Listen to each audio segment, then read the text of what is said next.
کسی حکمران کے زمانے میں اگر کسی کے بچے کے ساتھ کوئی ظلم و زیادتی ہو، کوئی ایسا معاملہ ہو، اسے قتل کر دیا جائے تو وہ ساری زندگی اس حکمران کو گالیاں دیتا ہے،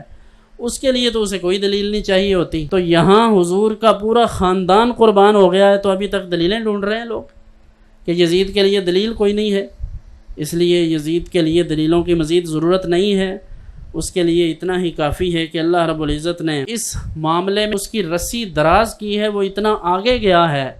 کہ اب اس کی واپسی ہم نہیں سمجھتے کہ ممکن ہے۔ لوگ تو یہ سمجھتے ہیں کہ ہزاروں کا لشکر تھا اور یزید نے بڑی چلاکی اور مکاری سے یہ سب کیا، لیکن اصل بات یہ ہے کہ حسین ابن علی نے بڑی بصیرت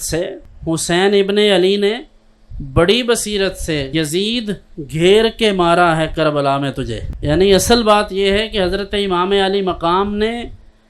اس انداز سے یزید کو گھیرا ہے کہ قیامت تک اس پر لعنت ملامت ہوتی رہے گی۔ بظاہر لوگوں کو یہ لگتا تھا کہ یہ کر دیا ہے، وہ کر دیا ہے، لیکن آج بھی حضرت امام علی مقام کی فکر زندہ ہے، آج بھی ان کی اولاد زندہ ہے۔ وہ لوگ جو یزید کو بڑا بڑھا چڑھا کر بیان کرتے ہیں، آپ انہیں کہیں نا کہ کوئی بندہ ڈھونڈ کے تو لائیں جو یہ کہہ سکے کہ میں یزید کی اولاد ہوں۔ اور ہم جیسے ہزاروں لاکھوں سادات دنیا میں فخر سے یہ کہتے ہیں کہ ہم حسین ابن علی کی اولاد ہیں،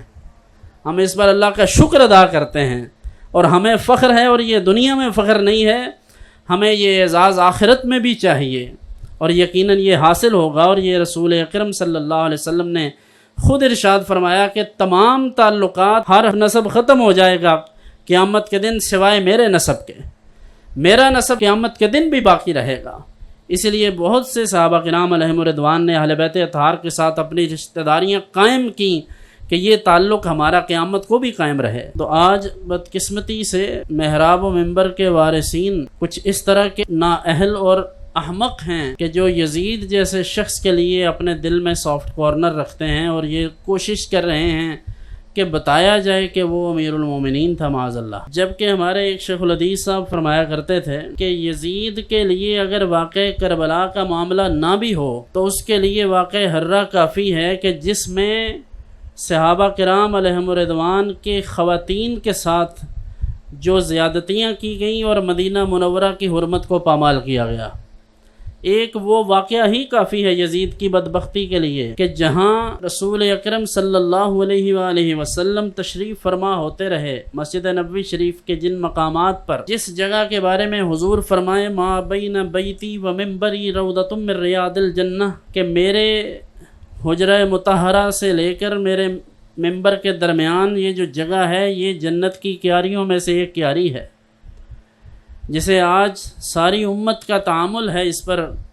کہ آج لوگ وہاں جا کر 2 نفل پڑھنا اپنے لیے دنیا و ما فیہا سے بہتر سمجھتے ہیں، اور اس کے لیے لوگ منت سماجت کرتے ہیں۔ اس مبارک اور مقدس جگہ پر گھوڑے باندھے گئے اور یہ کام یزید نے کروایا، اور وہاں لید اور پیشاب بھی کرتے رہے جانور، اور مسجد نبوی شریف میں 3 دن نمازیں نہ ہو سکیں، اذان نہ ہو سکیں، اور اہل بیت اعظام صحابہ کرام علیہم الرضوان کے ساتھ بدترین سلوک کیا گیا اور ان کی خواتین کی عزتوں کو پامال کیا گیا۔ اور پھر واقع کربلا میں بھی کوئی کسر نہیں اٹھا رکھی، اس میں بھی حضرت امام علی مقام کو کسی قسم کا کوئی سیف ایگزٹ دینے کی اس نے کوشش نہیں کی، حالانکہ امام تو لڑنے کے لیے نہیں نکلے تھے، ان کا تو یہی دعویٰ تھا کہ جو شخص اللہ کی حدوں کو پامال کرنے والا ہے، جو اللہ کی حدوں کو توڑنے والا ہے، میں اس کے ہاتھ پر بیعت نہیں کروں گا۔ اور دوسری بات یہ ہے کہ حضرت امام علی مقام کے ہوتے ہوئے کسی اور کا یہ حق کیسے بن سکتا ہے کہ وہ ایسی جگہ پر کھڑا ہو اور وہ امیر المومنین ہو سکے۔